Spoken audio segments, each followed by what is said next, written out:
Un saludo a todos los espectadores y en especial a la familia Susimep.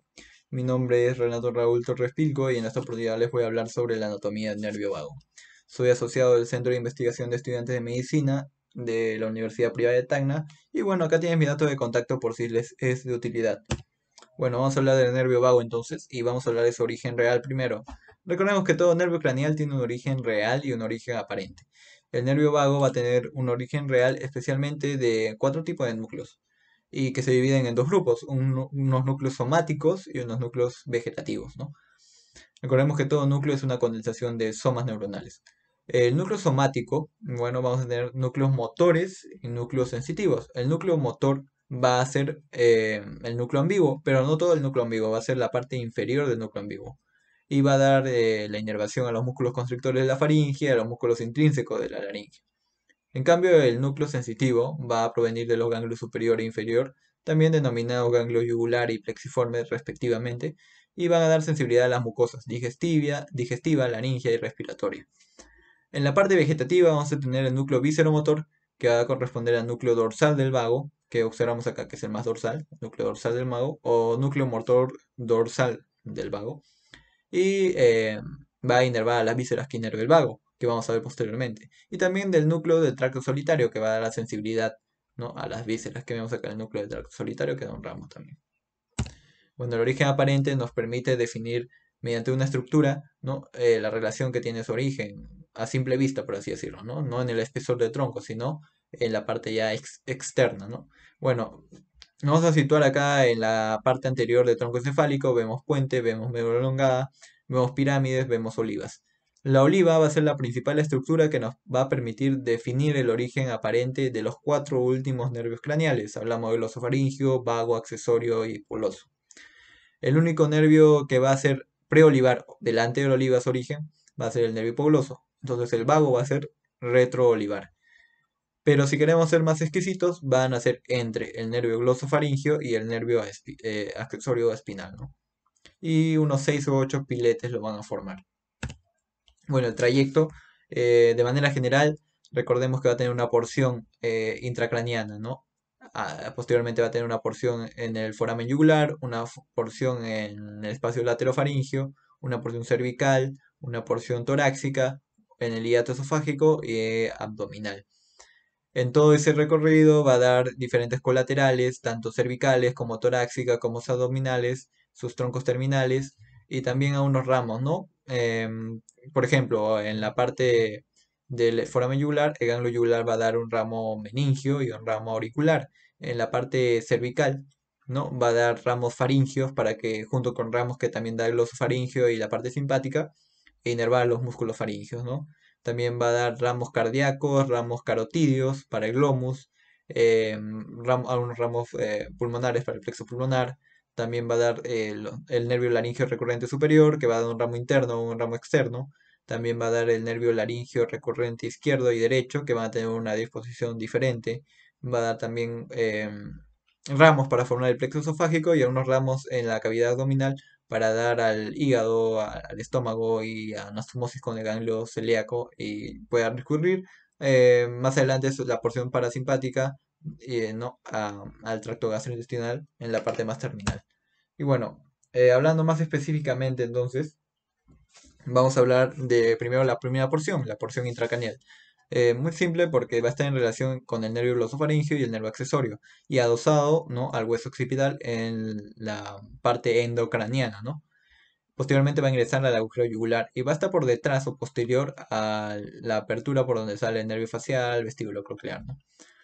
Una vez que ingresa al foramen yugular o agujero relajado posterior, va a estar en relación medial a la vena yugular, ¿no?, pero separada mediante el ligamento yugular. También va a estar medial al nervio accesorio, pero va a estar posterior al nervio glosofaringio y al seno petroso inferior. Esta es una vista endocraniana y esta es una vista exocraniana, donde también podemos ver lo mismo. Nervio vago, podemos ver también el nervio glosofaringio y nervio accesorio, ¿no?, y sus relaciones como hemos dispuesto. Y acá la vena yugular. Bueno, una vez que ingresa al espacio laterofaringio, vemos acá y acá también, eh, recordemos que en el foramen formó un ganglio yugular y un ganglio posteriormente en el espacio laterofaringio, el ganglio plexiforme. El ganglio yugular, ¿no? Va a ser más pequeño que el ganglio plexiforme. Plexiforme siempre va a ser más grande. Pero si hablamos de la estructura más grande, hablando de ganglios, va a ser el ganglio simpático cervical superior. Pero si hablamos de vago, el grande va a ser el plexiforme. Va a estar en relación adosado, ¿no? A la carótida interna. El osofaringeo se va a hacer más medial, el accesorio se va a hacer más lateral, va a dar un ramito también al nervio vago, posteriormente para innervar músculos de la faringe. Y bueno, el nervio hipogloso va a tener una relación importante porque va a cruzar tanto ganglio simpático cervical superior, ganglio plexiforme y va a estar también en relación con el nervio vago, ¿no? Y toda esta estructura vascular va a estar cubierta, ¿no? Por la apófisis mastoide, el músculo digástrico y el músculo esternocleidomastoideo.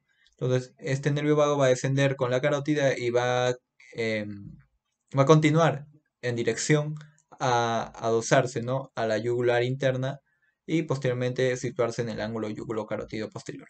Y es lo mismo acá, podemos ver en el corte el ángulo yugulo-carotido posterior, podemos ver que está, el nervio accesorio está más lateral, que el nervio hipogloso está más posterior, pero es porque hace un giro, ¿no? Vemos posterior, pero posteriormente se hace más anterior. Y bueno, eso sería en el espacio laterofaríngeo. En la porción de la región carotidia ya dijimos que se sitúa en el ángulo yúgulo-carotidio posterior, esto es una vista posterior, ángulo yúgulo-carotidio posterior, pero una relación importante va a ser que la arteria tiroidea inferior que surge del tronco tirocervical va a cruzar de manera posterior a este nervio, ¿no? Me olvidaba, falta recordar que el nervio vago también se va a llamar neumogástrico, por la misma inervación, ¿no? Neumo de pulmones y gástrico del tracto gastrointestinal. Y bueno, en la porción del base del cuello vamos a tener una disposición diferente entre vago derecho y vago izquierdo. El vago derecho va a estar delante de la subclavia, va a estar en relación más con la subclavia porque es más horizontal, ¿no? La cruza por delante y va a formar en la concavidad de la subclavia un ramo que va a formar un asa, que es el nervio laringio recurrente derecho, que va a formar el asa del nervio laringio recurrente derecho, que posteriormente va a subir por el ángulo traqueosofágico para ir a anastomosarse con unos ramos del nervio laringio superior. Igual va a ser con el izquierdo, pero el izquierdo no va a surgir de la altura de la subclavia, sino más abajo. Bueno, eso sería la disposición del vago derecho y el vago izquierdo no va a estar tanto en relación con la subclavia, va a estar más, la subclavia va a estar más lateral a este y va a estar más medial a él, al vago, la arteria yugular común, ¿no? La arteria carótida común, perdón. Entonces va a estar en relación estrecha con él. Y bueno, va a entrar por la vértebra superior al tórax, ¿no?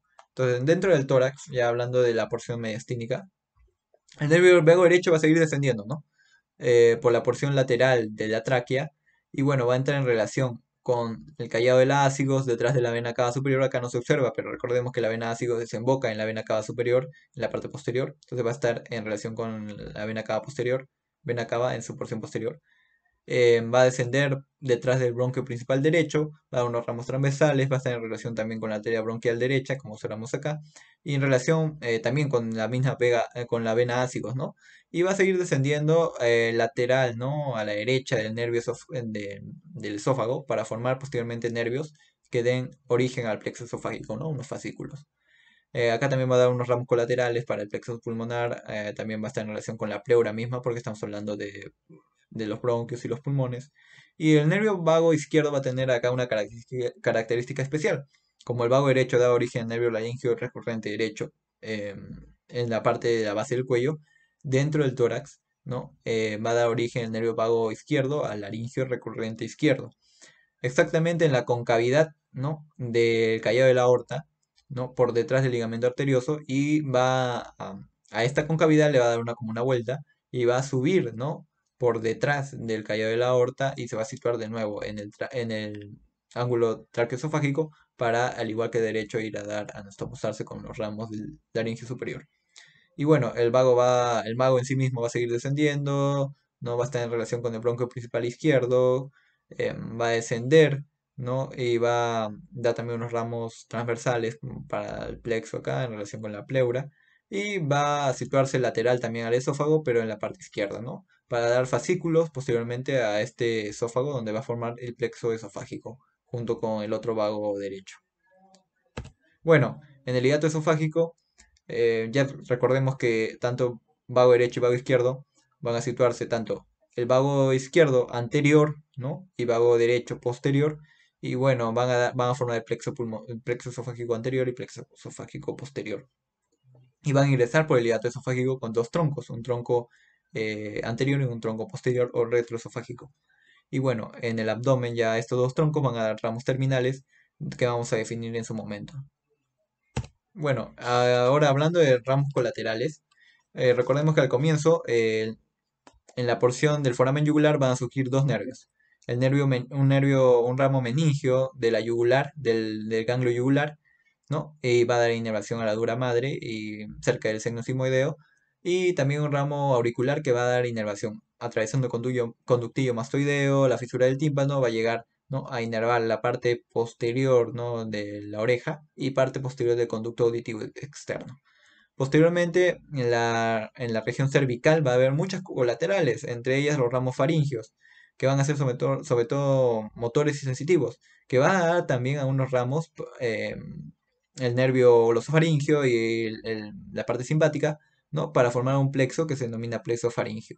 Este plexo faringio va a dar inervación, ¿no?, a los nervios faringios, a los músculos faringios, ¿no? Bueno, también va a haber unos ramos vasculares, como vemos acá. Estos ramos vasculares, ¿no?, va a ser para el seno carotídeo, para el glomus, donde va a dar esa inervación barroreceptora, ¿no?, que va a medir la presión y todo eso. También va a haber ramos cardíacos cervicales superiores, que vemos acá. ¿Dónde está? Ya, aquí está. ¿No? Que va a dar inervación para conformar el plexo cardíaco. Y también los ramos cardíacos cervicales inferiores, que a su vez también van a dar para inervación de este plexo cardíaco, ¿no? Sobre todo, se van a originar del vago derecho para la porción superficial del plexo cardíaco. Y del derecho va a ser la porción profunda, perdón. Y la izquierda va a ser la porción superficial, ¿no?, del plexo. Y también va a haber un nervio laringio superior. Este nervio laringio superior, que lo vemos acá, va a tener un ramo, a ver, aquí está, ¿no? Va a tener un ramo interno y un ramo externo. El nervio interno va a ser sensitivo y parasimpático y el ramo externo va a ser para los músculos cricotiroideo y constrictor inferior de la faringe. El ramo interno, ¿no?, que vemos acá, va a atravesar la membrana tiroidea y el ramo externo va a ir a anastomosarse, ¿no?, con el nervio laringio recurrente que venía posteriormente. Bueno, el ramo interno sobre todo va a dar inervación sensitiva, ¿no? Va a perforar la membrana tiroidea, como dijimos, y va a dar inervación a las valléculas epiglóticas, a la epiglotis, a la porción de la laringe, ¿no?, que está cerca de la glotis, ¿no? Y va a emitir un ramo comunicante que no se puede observar acá para el laringio recurrente. Bueno, el nervio laringio recurrente derecho, que es lo que vemos acá de acá, ¿no?, que ya dijimos, se origina a nivel de la subclavia y va a subir por el ángulo traqueosofágico para darse a una anastomosis justamente con el ramo interno, ¿no?, del laringio superior. Bueno, tenemos también colaterales torácicos. Cuando hablamos de colaterales torácicos hablamos netamente de los ramos que dan para el plexo esofágico, ¿no? Entonces, ya vimos que el vago izquierdo va a dar la porción anterior del esófago, ¿no? Y el vago derecho va a ser la porción posterior. Y eso va a ser igual en el estómago, ¿no? Va a tener ramos cardíacos torácicos, ¿no?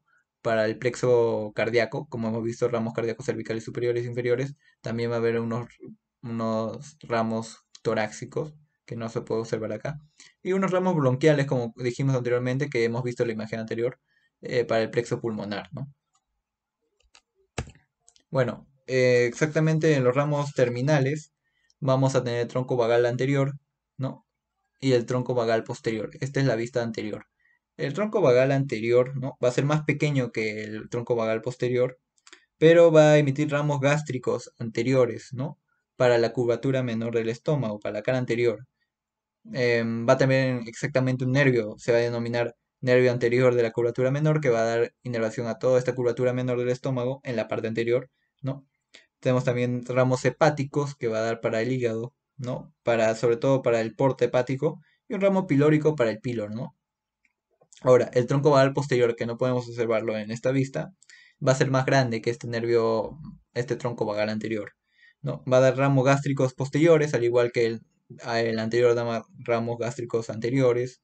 Va a dar también un nervio posterior de la curvatura menor, Pero acá hay un punto importante que va a dar ramos celíacos y ramos renales. Los ramos celíacos van a anastomosarse con el ganglio celíaco que vemos acá, que posteriormente va a formar el plexo celíaco para inervar estructuras más distantes, ¿no? Como los intestinos, porción ascendente, transversa, ¿no? Del colon. Y bueno, formar, ¿no? Ese plexo y dar esa inervación autónoma que tiene. Y también va a dar unos ramos renales para formar el plexo renal. Y bueno, eso sería todo. Muchas gracias por su atención. Acá están las referencias y espero que todo les vaya bien.